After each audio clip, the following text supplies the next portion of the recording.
Chapter 1. The Dormant Ghost. Her name is Dr. Lena Kai, and she is a guardian of lost worlds.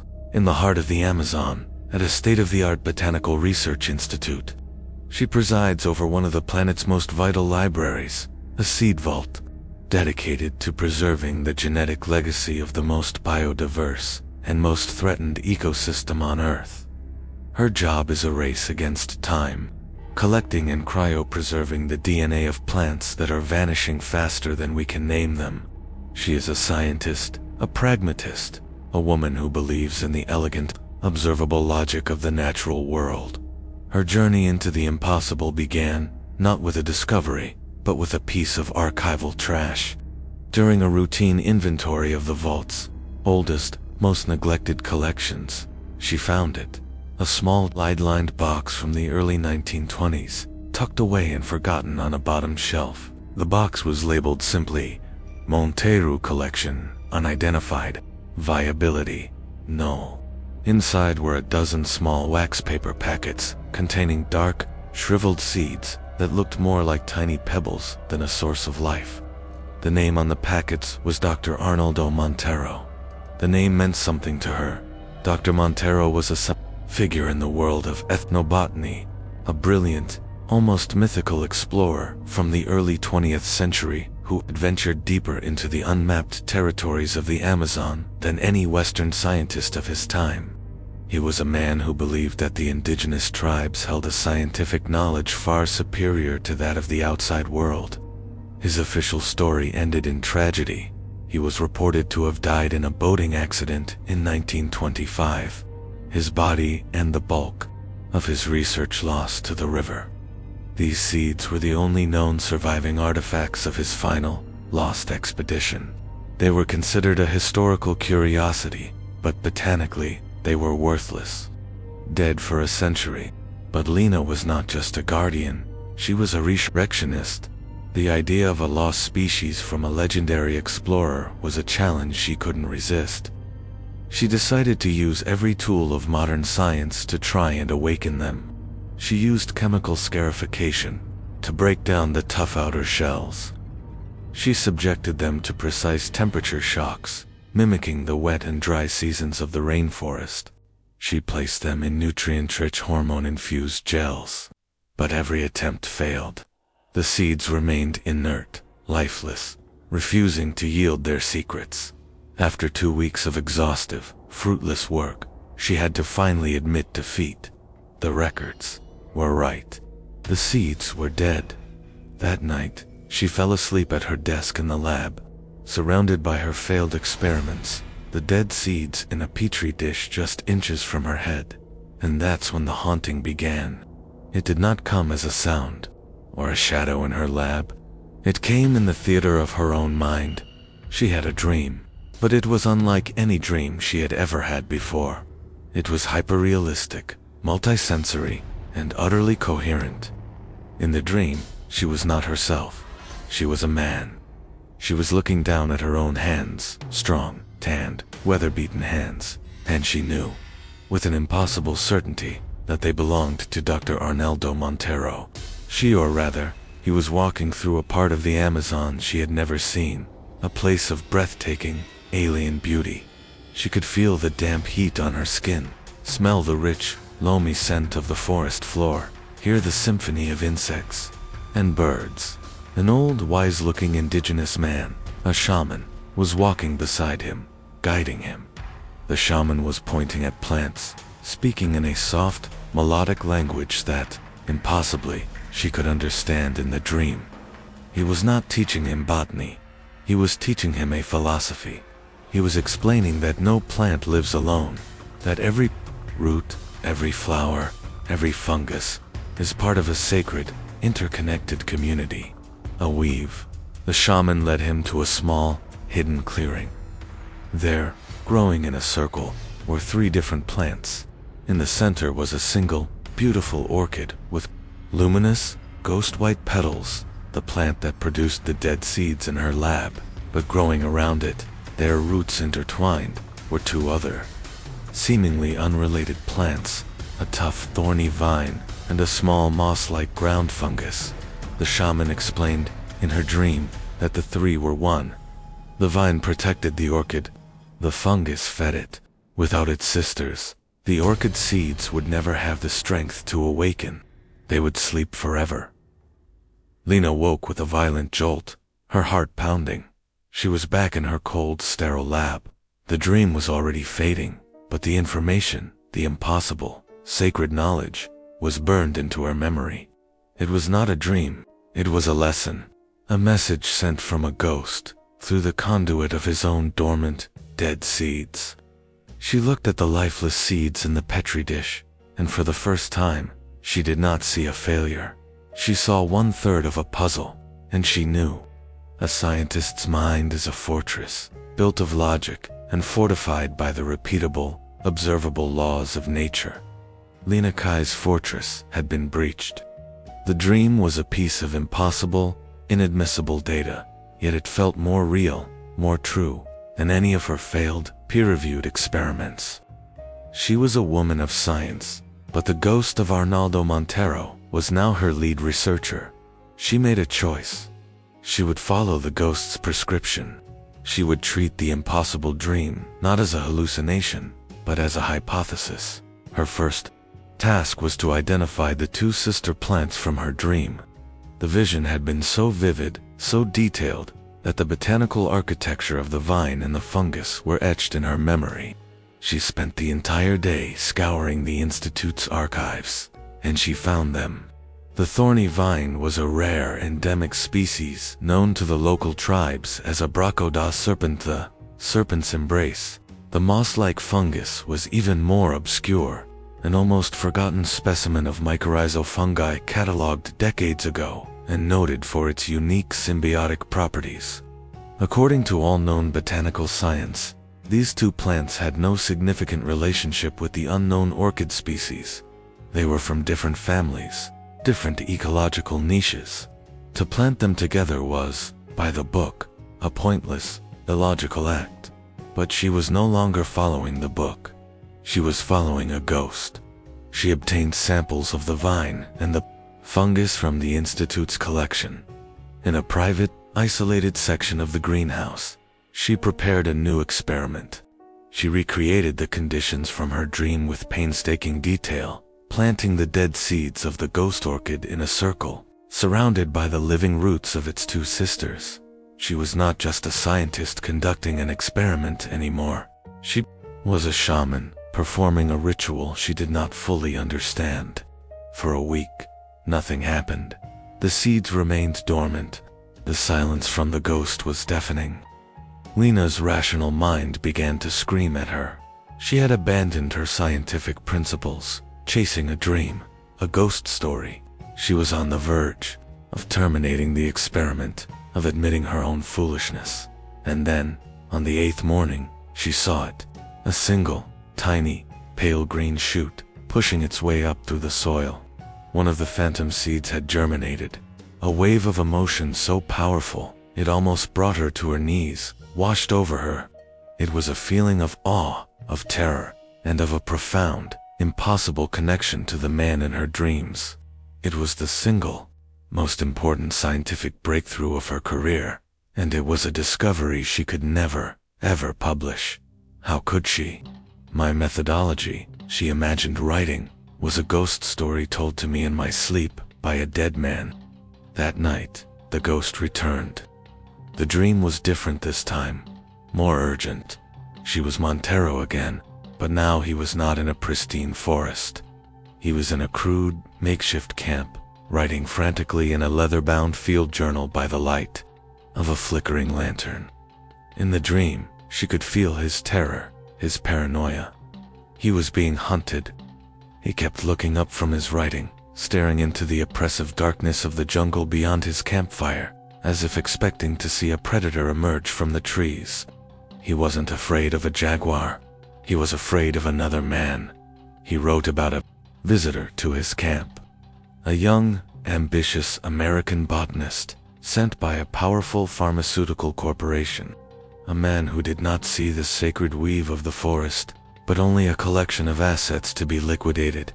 A man who had tried to bribe, then threaten, Monteiro for the location and the secrets of the ghost orchid. Monteiro, honoring his promise to the tribe, had refused. Now, the dream Monteiro was writing his final entry, his hands shaking. He knew the American was coming back, and he knew he would not survive the night. With a frantic urgency, he took his journal and a collection of his most vital research notes and maps, placed them in an oilskin pouch, and hid them in a hollowed-out section of a massive Brazil nut tree at the edge of his camp. His final act was to scrawl a series of coordinates, a map, on the inside cover of the journal. Then, he woke up. Lena woke up with the phantom scent of campfire smoke in her nostrils and a perfect memory of the coordinates from the journal. The dream was no longer a lesson. It was a map. A treasure map left by a ghost. She knew what she had to do, taking an unauthorized leave of absence from the institute. She hired a local guide, rented a jeep, and followed the ghost's coordinates deep into the unmapped quadrants of the Amazon. After 2 days of grueling travel, they found it, the remains of a long-forgotten camp, almost completely swallowed by the jungle. And at the edge of the clearing, a massive, ancient Brazil nut tree, exactly as she had seen in her dream. Her guide thought she was mad, but he helped her search. And there, tucked away in a hollow, protected from the elements for a century, was a decaying oilskin pouch. Inside was Dr. Arnaldo Monteiro's final secret field journal. She opened it, her hands trembling. The pages were filled with his brilliant, revolutionary insights, his beautiful sketches of the forest, and his deep respect for the indigenous knowledge he was documenting. And in the final, frantic pages, he told the full story. He named the American botanist who had threatened him, a young, ruthless researcher named Dr. Alistair Croft. Monteiro wrote of his certainty that Croft would return to kill him and steal his research, and he detailed his final, desperate act of defiance. He had deliberately created a false set of research notes, full of corrupted data and biological dead ends. He had left this false research out in the plain sight in his tent, a decoy for Croft to steal his true research. The journal she now held, he had hidden. His final, chilling entry read, "Croft will take the false path. My body will be lost to the river, but my true work will be safe. I have switched the labels on the seed packets. The ones he will steal are worthless. My true seeds, the sacred orchid, I have labeled as unidentified. Viability, null. It is the only way to protect them. It is the only way to protect the tribe's gift. If you are reading this, then the weave has led you here. My ghost is now your ghost. Do not let him win." Lena sat in the humid jungle, the ghost's confession in her hands, a cold dread spreading through her. The story wasn't over. Dr. Alistair Croft hadn't just gotten away with murder. He had used the stolen, corrupted research to build a corporate empire. Croft Biogen's most profitable, patented drug was a synthetic neuroregenerative compound, a drug that was notoriously unreliable and had debilitating side effects. It was a flawed, broken echo of the true, natural cure that Lena now knew how to grow. She had the man's name. She had his motive. She had the ghost's testimony. And now, thanks to a century-old act of sabotage and a dream sent from beyond the grave, she had the one thing he had killed for and failed to find, the living, breathing cure. The ghost of Arnaldo Monteiro had just handed her the weapon that could bring down an empire. Chapter 3. The Corporation's Shadow. Armed with the ghost's journal and the living proof of his genius now growing in her lab, Dr. Lena Kai returned from the jungle a different person.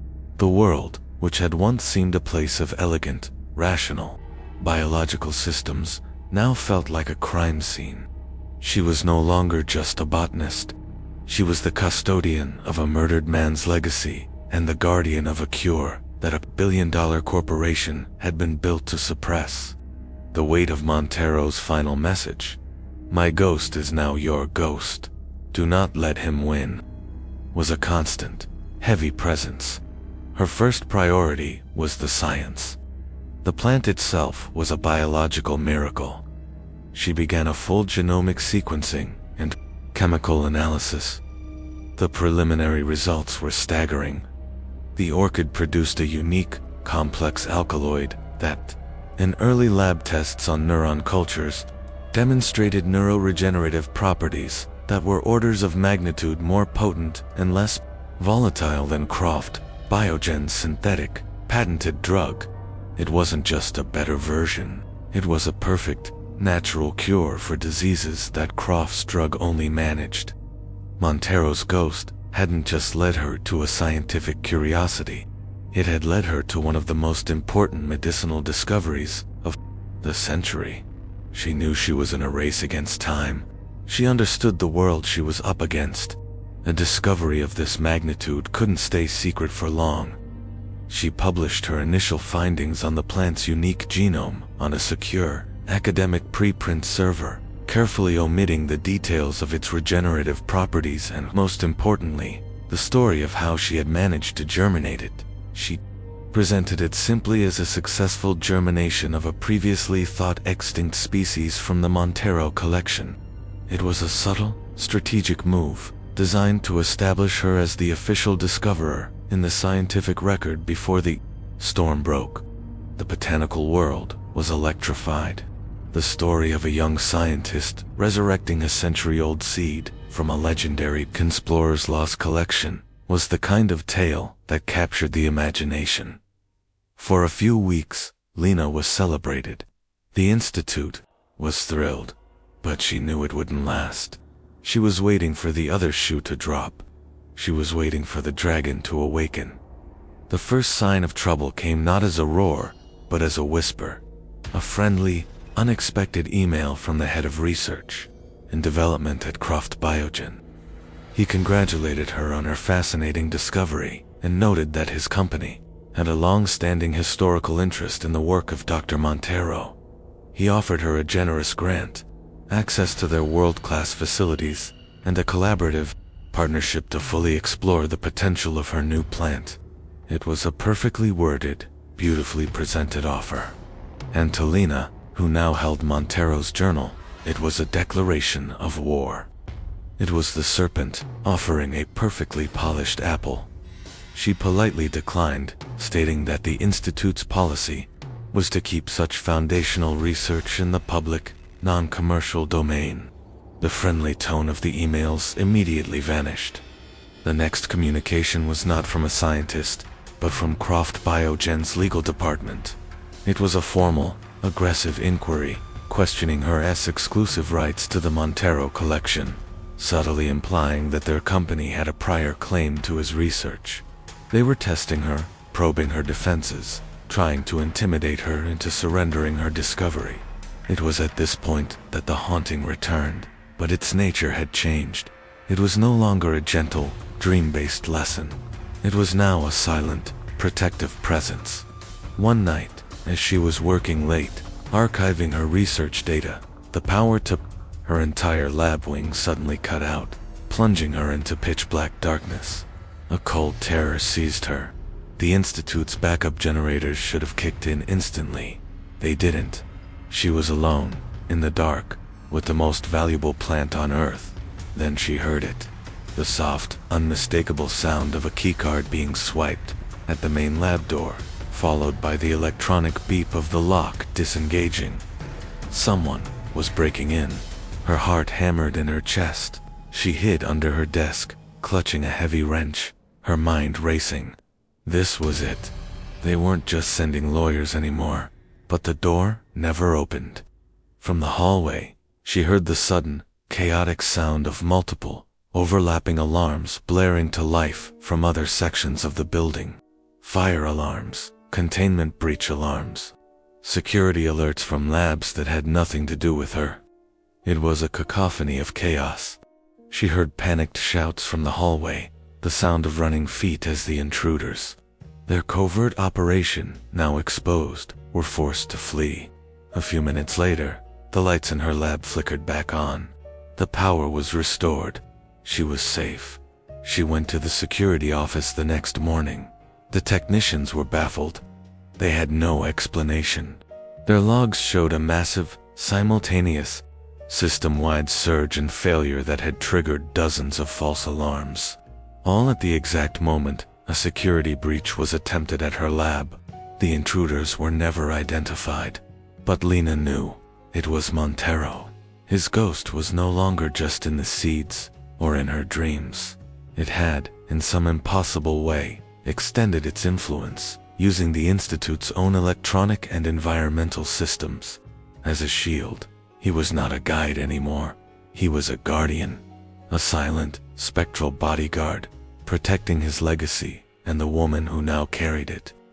This spectral intervention solidified Lena's resolve. She knew she could not win this fight alone. Croft Biogen was too powerful. They would never stop. They would use lawyers, hackers, and thugs until they got what they wanted. She could not protect the plant forever. Monteiro's ghost had saved her once, but it was a desperate, defensive act. She realized she couldn't win by hiding the cure. The only way to truly protect it, the only way to fulfill Monteiro's promise to the tribe and defeat Croft forever, was to do the one thing Croft's entire corporate empire was designed to prevent. She had to give the cure away. To everyone, she looked at the beautiful, blooming ghost orchid, the living embodiment of a century of secrets and sacrifice. She now held Monteiro's journal, which contained not just his story, but his maps, the detailed, hand-drawn maps that led to the hidden valley where he had first discovered the plant, and where he had lived with the tribe who had been its first guardians. The ghost had shown her how to grow the plant. Now, he was showing her where to return it. Her next journey would not be into the archives of the past, but back into the living, breathing heart of the Amazon, to find the descendants of the people who had been the cure's first keepers. The decision to leave the sterile sanctuary of the Institute was the most dangerous gamble of Lena's life. She knew that Croft Biogen would be watching her. Their legal threats had failed. Their covert intrusion had been thwarted by a ghost. Now, they would be hunting her, and in the lawless, unmapped territories of the deep Amazon, their methods would be far less subtle. But she had no choice. The ghost's final, desperate act of protection had been a message. The lab was a cage, not a fortress. The only way to truly save the cure was to return it to its source, to find the descendants of the tribe that Arnaldo Monteiro had sworn to protect a century ago. Her only guide was the ghost's memory, transcribed onto the yellowed pages of his journal. The hand-drawn maps were a century old, the landmarks changed by the relentless, shifting life of the jungle. But the ghost of Monteiro seemed to travel with her. The dreams returned, more vivid and practical than ever. In her sleep, she would be Monteiro again, navigating these same rivers, recognizing the unique shape of a ceiba tree on the riverbank, hearing the specific call of a bird that signaled a hidden fork in the waterway. The ghost was not just her guide, he was her navigator, his century-old memories providing a path through a landscape that no modern GPS could map. She hired a local guide, a taciturn, wiry man named Kale, who was from one of the river communities and whose knowledge of the jungle was as deep and intuitive as her own knowledge of botany. She told him only that she was a researcher, searching for the ancestral lands of a lost tribe based on the journal of an old explorer. Kale was skeptical, but the money was good, and there was a deep, quiet resolve in Lena's eyes that he seemed to respect. The journey was a brutal, 2-week ordeal. They were stalked, not just by the natural dangers of the jungle, but by the modern ones. On the 4th day, a sleek, modern drone, a piece of technology that had no place in this remote wilderness, buzzed over their boat before they could shoot it down. A confirmation. Croft Biogen knew where she was.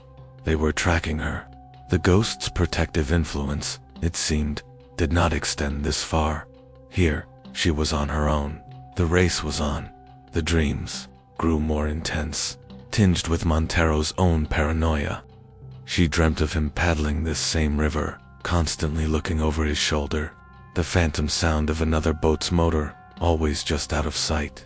One night, she had a dream so vivid, it woke her in a cold sweat. She was Monteiro, hiding his boat in a small, hidden inlet, watching as a larger, more powerful boat, carrying Alistair Croft and several armed men motored past, their searchlights cutting through the darkness. The ghost was showing her not just the path, but the dangers that lined it. The next morning, guided by this spectral memory, Lena had Kale hide their own boat in a similar inlet. Hours later, a modern high-speed patrol boat, the kind used by corporate security forces, roared past their position, its occupants scanning the riverbanks. Croft's hunters were closing in. They abandoned the river, knowing it was no longer safe. They would have to travel the last 50 kilometers on foot, a desperate, silent trek through the suffocating humidity of the deep jungle. It was here that Lena's scientific knowledge and the ghost's ancestral wisdom truly merged.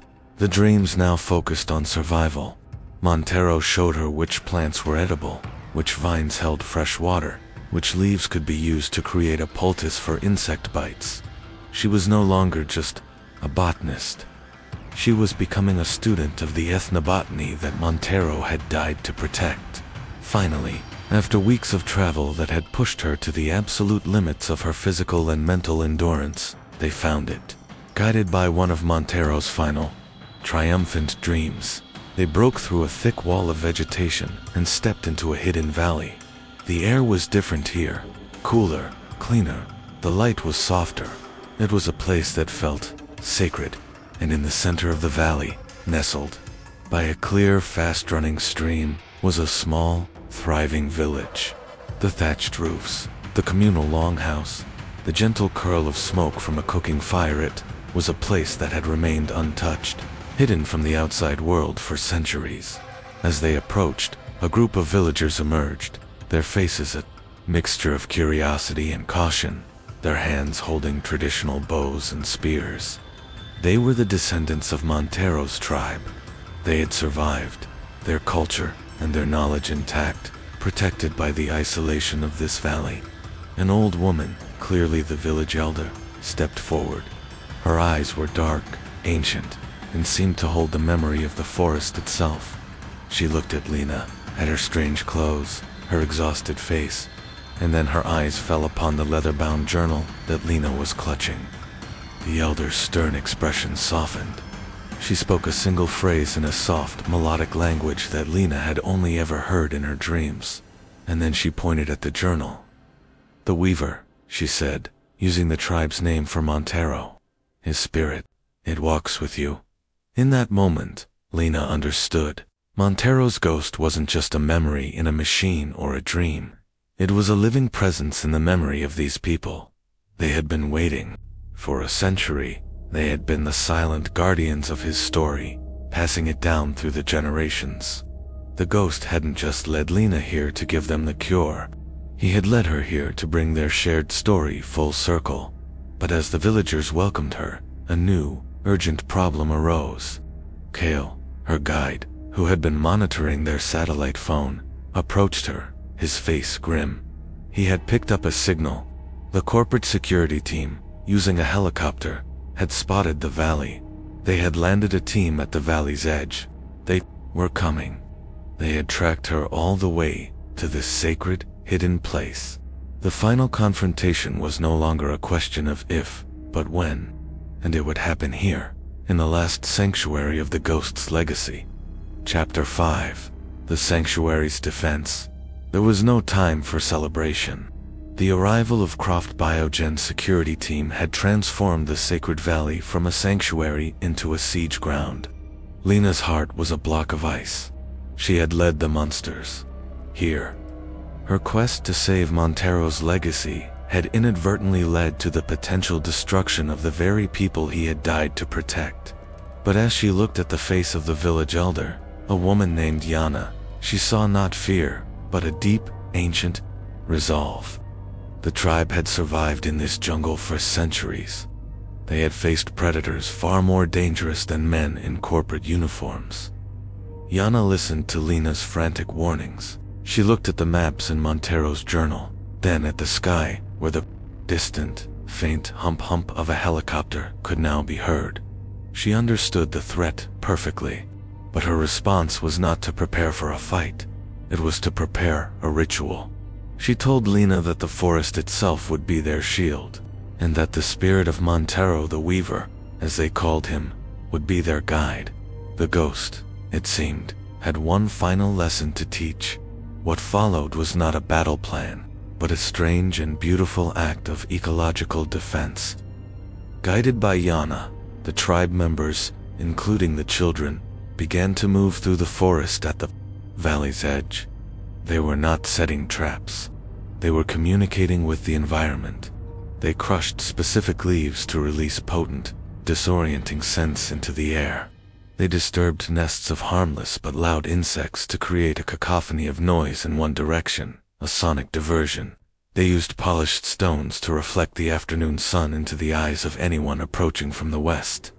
It was a symphony of subtle, natural warfare, a physical manifestation of the interconnected knowledge that Montero had died for. Lena, a woman of science, watched in awe. This was the weave from Montero's journal, the deep, symbiotic knowledge of the forest, being weaponized.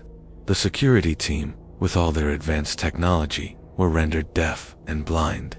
Their thermal imaging was confused by the heat signatures of sun-warmed rocks. Their GPS was useless in this unmapped terrain. Their communications were filled with the deafening roar of the insects. They were being systematically dismantled not by a physical force, but by a superior intelligence, an ancient algorithm of nature. And then, the haunting became active one last time, as the security team blundered through a swampy, disorienting section of the forest. A new element was introduced. A thick, white, and unnaturally cold mist began to rise from the forest floor, blanketing the area in a disorienting shroud. Lena, watching from a high vantage point with Yana, felt a familiar, impossible chill in the air. The same chill she'd felt in her lab just before the ghost had intervened. It was Montero. His spirit anchored to this place, to his people, was making its last stand. Within the mist, the hunters became the hunted. They were separated, their technology useless. They heard whispers in a language they didn't understand. They saw fleeting shapes in the fog. Their mission of extraction devolved into a panicked, terrified retreat. They were not defeated by a force they could fight, but by a deep and profound sense of wrongness. A feeling that the forest itself was a living, hostile entity that wanted them gone. They fled back to their helicopter and vanished from the valley, defeated not by weapons, but by the power of a place they could never hope to understand. As the sound of the helicopter faded, a deep, peaceful silence settled over the valley. The threat was gone. The sanctuary was safe. Lena stood with Yana in the sacred grove where the tribe cultivated their most important plants. It was there. She saw that her own small, resurrected plant was not the last of its kind. The tribe had always been its guardians. She had not brought them a lost species. She had brought a missing piece of its story. A bridge back to the friend they had lost a century ago. Yana explained that they knew of the orchid's healing power, but they also knew of its danger. Their prophecies had spoken of a time when the outside world's sickness, its greed would come looking for it. Montero had been the first sign. Craftsmen were the second. They knew they could not hide it forever. It was time, Yana said, for the Weaver's promise to be fulfilled. The cure was never meant to be a secret. It was meant to be a gift, but a gift given on their terms, not taken by force. Lena understood her final mission. It was not just to protect the cure, but to disseminate it in a way that honored its origins. She spent the next month in the village, not as a scientist, but as a student, with the tribe's permission. She documented their entire holistic knowledge of the ghost orchid, the companion planting, the soil composition, the specific lunar cycles for harvesting. She was documenting not just a plant, but a culture. She did not try to patent the cure. She did not sell it to a rival pharmaceutical company. She committed an act of radical, revolutionary science. She gave it away to everyone. She published the entire body of research, her own scientific data, in the tribe's ancestral knowledge on an open-source platform, naming it the Monteiro Protocol. She made the cure impossible to monopolize by making it universally available. She had not just saved a plant, she had democratized a miracle. The fallout in the corporate world was seismic. Croft Biogen's patent on their flawed synthetic drug was now worthless. They could not compete with a free, natural, and superior cure.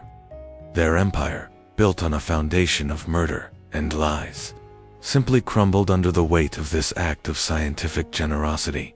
Dr. Alistair Croft died a few months later, a disgraced footnote in a story where he was no longer the main character.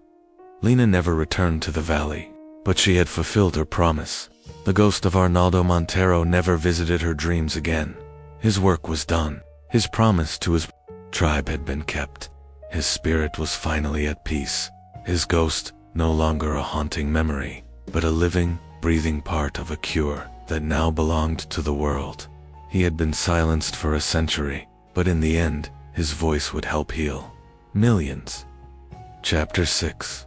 The Weave of a Legacy. The end of a story is rarely the end of its impact. The ripples of what happened in that hidden valley, of the choice made by a brave scientist and the final wish of a century-old ghost, continue to spread across the world. Croft Biogen, the corporate empire built on a foundation of murder and lies, did not survive the publication of the Monteiro Protocol. Faced with a free, natural, and superior cure, their patented drug became worthless. The ensuing shareholder lawsuits and public scandal caused the company to collapse under the weight of its own corrupt history.